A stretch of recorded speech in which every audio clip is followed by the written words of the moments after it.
Elon Musk likes to set high goals. I'm sure there's part of it that's motivating the troops and part of it that's motivating him. But one of his recent goals that he set, he has reiterated today on X with this post. He says, I stand by my prediction that if Tesla executes extremely well over the next 5 years, that the long-term value could exceed Apple and Aramco combined. So this is not something that I was copying from previously. This is something that has been restated today. Now, PEJJY, Peggy, I guess, under her handle, I know, I'm not sure if it's a guy or a gal. Anyway, at Curious Peggy says, that's a 4.5 trillion market cap valuation, stock price of about 1,400, and they believe that it could happen. So anyway, of course, there's a case to be made that this will be one of the biggest understatements in history. The Optimus bot business alone could make this possible. And there are many who suspect that Optimus plus FSD plus Robotaxi will be 90% of the profits by 2028, and that these profits might be in the multiple hundreds of billions. I happen to be one of those. I believe. This is Randy Kirk. Please hit the like, because that just helps it doesn't, all you have to do, just like that, you know what? And it really helps the channel. So if you're somebody who likes this channel, who's a regular participant, who comes in and gets some value, hitting the like button is just something to do to be nice. It's just nice. It helps me out. It helps the algorithm to send it out to more people. And the longer you stay, by the way, if you don't stay for 3 minutes or 5 minutes, even if you're disinterested, just leave it on, let it run. All right. Anyway, and then hit subscribe. That also helps. Hit notify. That helps you, because that tells you when the next programs are going to be on. And we've got a great lineup for the rest of this weekend. I believe that we're going to have Larry Goldberg on later, maybe on Sunday afternoon or maybe on Monday. Anyway, he's got a great program lined up. Plus, I'm going to continue with this series that I've been doing where we're talking about all of the different divisions of Tesla. And tomorrow there will be one on the auto division. All right. So that's one you can look forward to. So I will put what does it say here? Oh, yes. Okay. Let me get back on track here. I'm very sorry. You also want to join Patreon? I've got a new level. You can join at $3. Okay. Can you do $3? That'd be great. Just go down in the description below, hit the link, and go over there and sign up at the $3 level. Obviously, it'd be nice to hit $5 or $10, but if $3 is what you feel good about, hit that. I know some people are splitting up some money. They figure, hey, I can afford 50 a month or 60 a month between all of the different content providers on YouTube. Okay, great. Hit $3 for me if that's what you want to do. All right, so Scott Walter, a regular contributor to this channel. He appeared earlier today on Brighter with Herbert. That was a really, really, really good program, and you want to maybe go take a check on that. The reality of the show, what they were trying to show is that Optimus is ahead of the competition. It is better and further along in every regard, actually, in every regard you can think about. Manufacturability, the overall look of the bot, the brain power, and of course the compute, the ability to walk, the hands, all the things that really matter. Optimus is far ahead of anything out there. But one of the other takeaways I think that you'll get, this is going to happen fast. We're not talking about years here. We're talking about fast. You're going to be seeing Optimi coming off the line. I'm saying in the first quarter, maybe it's the first half. Anyway, we're going to see Optimi coming off the line. They're going to be doing jobs in the Tesla factories. They're going to be doing jobs in the other factories owned by Elon Musk. They're going to be doing jobs in the tier 1, tier 2 factories that supply Tesla. And then eventually, and I believe even this year, they are going to be rented out to folks who are not related to Tesla. But in the beginning, I've said this for months and months and months. I think in the beginning, they're going to rent these or sell these to people that will be the most helpful in terms of bringing out the best in the bots. So anyway, we'll see what happens on all of that. I'll put the link to that video down in the description as well. Okay, so now this is the time of year when many experts and analysts, pundits are all taking a look back at what happened last year, what we can learn from what took place, and how to think about the coming year. As all of you probably remember, the majority at last year were saying, hey, we're going to have a recession. Inflation is going to drive us all nuts. The stock market is not going to go up. Anyway, everybody's seeing this horrible year coming up. Well, that wasn't me. I was in a different place last year. I said there was inflation would be destroyed this year. I said that the economy would do better than expected, and that there would be no recession, and that the interest rates would come down. And I was right across the board. Doesn't mean I'll be right next year. But anyway, the majority at this time seem to think we will not have any recession in 2024, though many are seeing a slowdown when you compare it to the Q3 we just had, or even the Q4 that we're in, barely. Last year, they were wrong, and so they could be wrong again this year. Even Elon and Kathy were wrong last year. But historically, I think that there's no chance for a recession in 2024 either. And I think this is for the same reasons I stated in 2023. You have way too many job offerings compared to the number of people that are looking for work. You have the economy fully employed. You have everybody that wants a job, pretty much got a job, or they're in transition from the last job to the next job. Maybe they've been laid off and they don't care how soon they find the next job. That's always going to represent, 2 to 3% of the population that's in transition. And but you've got shortages. You still have tons and tons of shortages of available labor across the United States in pretty much every section and segment. Anyway, now last year there was also this question of people having a lot of cash in their pockets still. Bank of America kept saying no, they got plenty of cash to last them through the end of the summer of 2024. I think that's still true. I don't see people digging that much into their credit cards.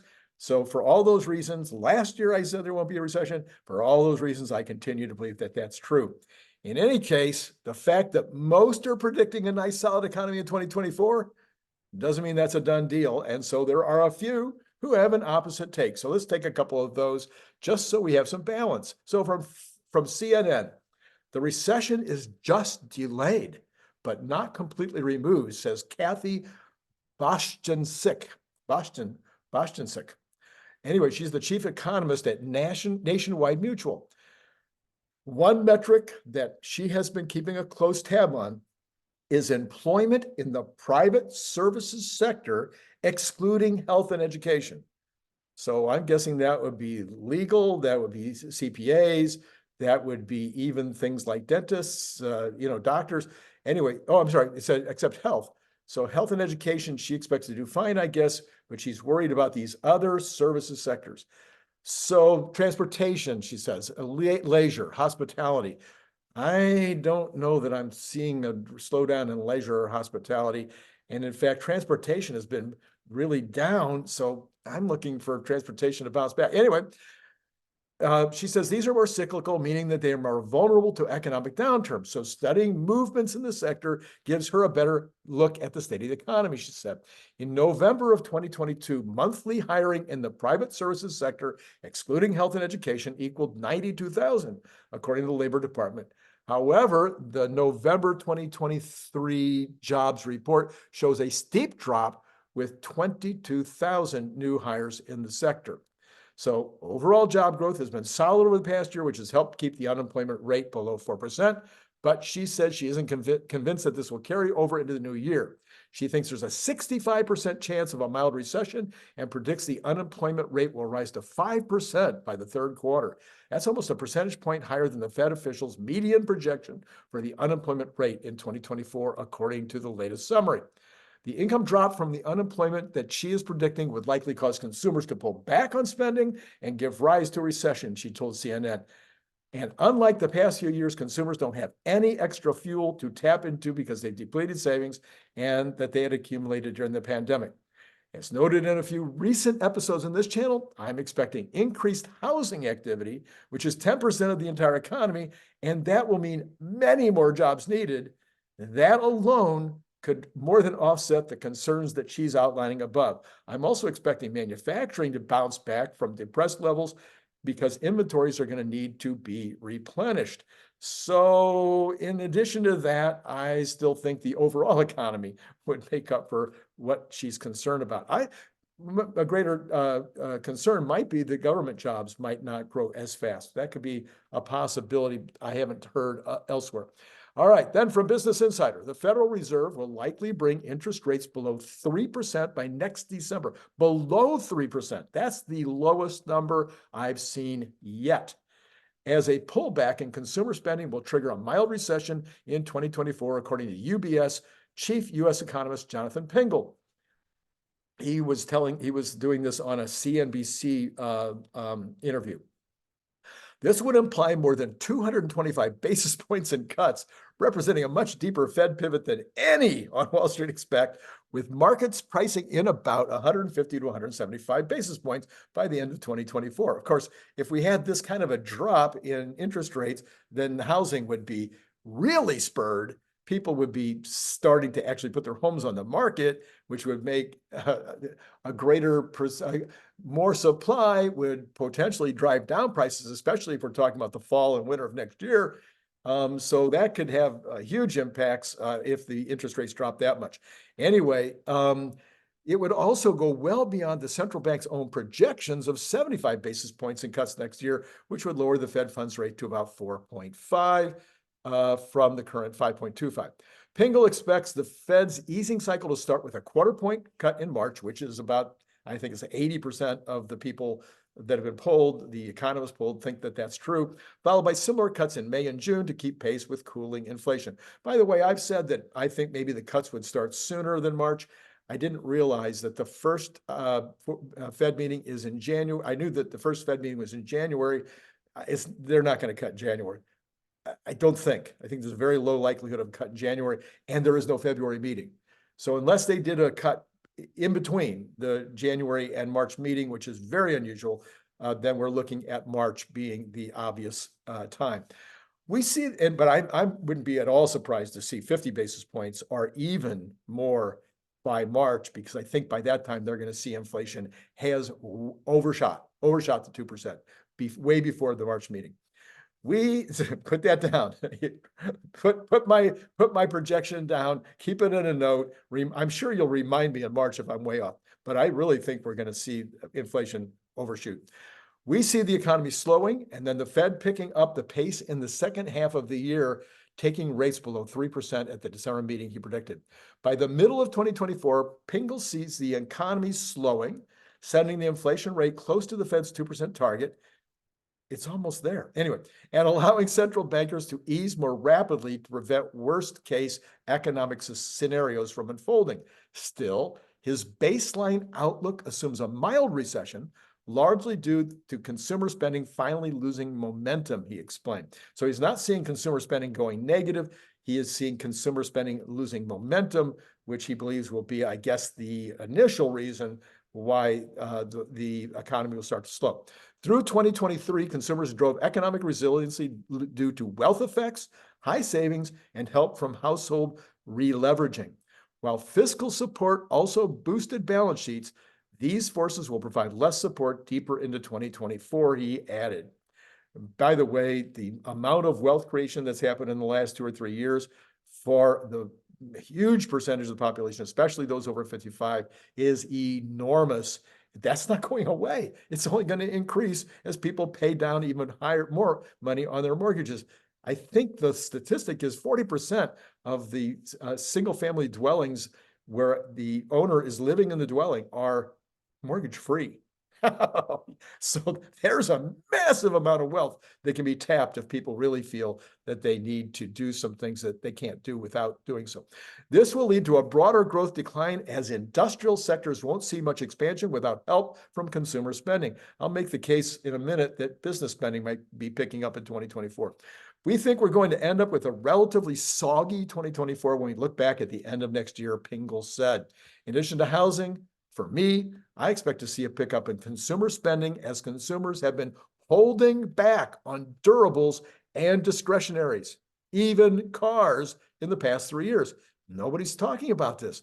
There is a pent-up demand for discretionaries and durables, and the car fleet is the oldest it's ever been. Home improvements, I think, will also pick up, which were kind of last year. So the consumer might be the reason for another great year as these sectors that have been beaten down, people start to say, I've really got to get that refrigerator. I don't know what I just have to have that refrigerator. My old one is really in bad shape. On top of that, businesses have been so worried about a recession. I think that concern is easing. So they haven't been spending money the last couple of years because everybody said there's going to be a recession. So they've been holding back and hoarding cash, which is what you should do if you think a recession is coming. This could result in business spending on automation and expansion next year, which might undergird the consumer. Maybe we even have a boom year next year. Anyway, that's typically what we see at this point in a good economic scenario. All right, here's a last one. This is another one from Business Insider. David Rosenberg, he's the Rosenberg Research President, anticipated the Great Recession. That's a long time ago, David. You don't still get credit for that. Like last year, I got it all right. Well, yeah, okay. Put that in my in my introduction when you interview me, but it doesn't mean I'm going to get it right this year. Anyway, financial markets and the economy have since that time defied his dire predictions in recent years. The former chief North American economist at Merrill Lynch delivered his latest bleak outlook in a research note on Thursday. One, the equity market looks increasingly overbought. I will say that the equity market is overbought, even to the most casual observer like me. The major averages, especially the NASDAQ, have become super extended vis-a-vis their 50-day trend lines. Sentiment indicators are into extremes in terms of bullish complacency. Valuations remain stretched and are not compelling when benchmarked against the risk-free interest rate. And earnings estimates are no longer going up. In fact, they've started to reverse ever so slightly. So respond to that. Number one, the equity markets are stretched, but those are almost exclusively the Magnificent Seven and a few others. The vast majority of the S&P is not stretched at all, is down around a PE of 12, 13, 14%, plenty of room to roll. And that's what I'm anticipating we're going to see in next year. Number two, no reason to expect that the Mag 7 are going to have any trouble at all in their earnings reports. They're all doing very well right now. And so I would expect to see good earnings reports. Now, what will be their projections for the year? This is where sometimes we get knocked down a bit. Could be an interesting quarter in terms of earnings. We will be covering it every single day as these earnings do roll out. Number two, we are very likely will be in for a Santa hangover early in the new year. To be sure, investors waiting to sell stocks until January for tax reasons are delaying that potential pullback. But ultimately, this could end up making for a nasty January. Not unreasonable to think, except that all these earnings reports will be coming out. As soon as we get that first week of earnings report, which is the second week of the month, as soon as we get those earnings reports coming in, you'll start to see people making decisions about what the expectations will be for all of the earnings reports as the month goes on. If that's strong, then we could see a really good January in terms of equities. Number three, by the way, not investment advice. I'm not an investment advisor. Number three, the economy is much more fragile than meets the eye. Rosenberg pointed to a recent survey indicating business conditions are deteriorating and underscored the last 10 economic indicators published in the past month included non-farm payrolls, housing starts, and consumer spending have all shown downward revisions. Okay, but then we saw a decent Christmas. Anyway, by the way, I haven't seen any. Have you guys seen some numbers? Could you put it in the comments below? I haven't really seen a final analysis of how good or bad Christmas was. I'm interested in seeing that. And I have not seen anybody reporting on that. That we did that one the other day, MasterCard giving their numbers, and I think 3% overall, not adjusted for inflation, which is flat. Are a slight increase over the prior year. Anyway, number four, the fastest rate hiking cycle since the 1980s is beginning to bite. Just as pundits and markets go all in on the soft landing narrative, we're seeing this develop. Households are feeling the effects of the most aggressive tightening cycle since the 80s as financial distress in credit cards and auto loan reach levels we saw last in 2008's global financial crisis. The delinquent payments on these loans are expected to rise even further as layoffs increase and banks tighten their lending conditions. So, financial distress in credit cards and auto loans. We do have slight financial distress in credit cards and auto loans, but it's a completely different kind than 2008, and he should have pointed that out. Way too much detail to go into here, but I will just tell you that it's not the same kind, and it's not long-term. That's the main thing. It's not long-term. Okay, number 5. We have been in a soft landing all year long. He says, as was the case in 79, 89, 2000, and 2007, the soft landing is the transition. How could we be in a soft landing in the third quarter when we had, what was it, 4.8, or did it end up being 5.1% GDP increase? Sorry. The soft landing is in the transition phase. Oh, no, not that word again. The bridge from the expansion phase of the business cycle to the contraction phase, which I believe will be next year's story. The Fed has locked itself into a downturn. Rosenberg predicted the aggressive fiscal stimulus in 2023 would depress year-on-year growth and underline the delayed impacts of the most extreme rate hiking cycle in 4 decades. Here's my answer to that, which I've been saying all year long if you follow this channel. The rate increases were too rapid. It was too crazy. It was the wrong thing to do. The Fed shouldn't have done it. But the maximum, the top rate that we got to was 5% on the Fed treasuries, 8% on mortgages. These are not crazy numbers. They were numbers that people could handle. They could get through it. We also had people that went into last year believing it was a recession. We had businesses that were holding on to cash. We see that small businesses, from the small business survey that's taken every single month, small business say they don't have any problem getting the money that they need. And in fact, they don't even want to borrow any money. And that's because they anticipated and they did well. They're smarter. They're older. The people that own businesses today are way older than the people that own businesses 30 years ago. Why? Because the entire population is so much older and the baby boom is so much older. So yeah, I'm not seeing this at all. Not seeing this number 5. I think he's completely wrong. Anyway, be sure to check. That's it. That's what we've got in terms of these analyses, these negative analyses. I'm sorry, none of them hold water in my personal opinion. Now, doesn't mean that little bits and pieces of each one of those shouldn't be taken into consideration in an overall thinking about next year. But in general, I would say stretch, looking for an excuse to call a recession, which ain't coming. Anyway, be sure to check out my continuing series on the 2024 expectations for every single division of Tesla. I did 2 parts on energy storage business. That would be one that I did yesterday, and then one that I did today, which was dealing with the questions and answers, the great comments that came out of that. And so I'll put both cards for that up, but then I also did one earlier today for FSD and Robotaxi. All 3 of those are getting extremely good responses in terms of viewership and additional commentary. So if you haven't looked at those yet, please go back and look. All 3 cards above. Coming tomorrow will be part 1 of the BEV division, the battery electric vehicle division. That will be cars and trucks, not semi-truck. That's a completely different subject matter, which I will handle as a separate subject matter. I'm also expecting to have Larry on sometime this weekend. I was thinking we were going to do that today, but maybe it'll be tomorrow afternoon. And then you'll see it on either tomorrow late or maybe on Monday. Anyway, and he's got a deep dive on 2024 from his point of view, which I think will be fascinating. I know he's putting together all kinds of charts and a slideshow that will be helpful. Please remember that you can now support the channel as little as $3 a month on Patreon.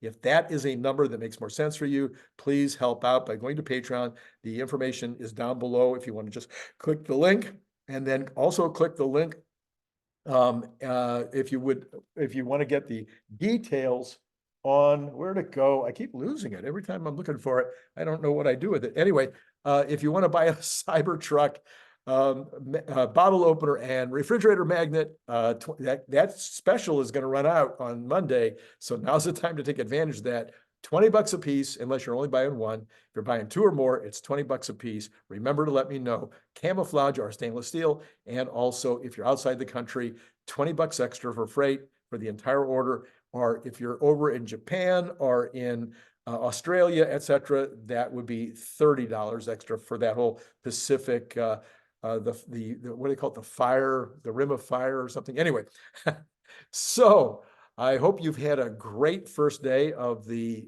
New Year's Eve weekend. Lots of football coming up this weekend, and looking forward to a great New Year with you. But I'll be talking to you 5 or 6 more times over the next 2 days before we actually ring the bell. All right. It's been great talking to you.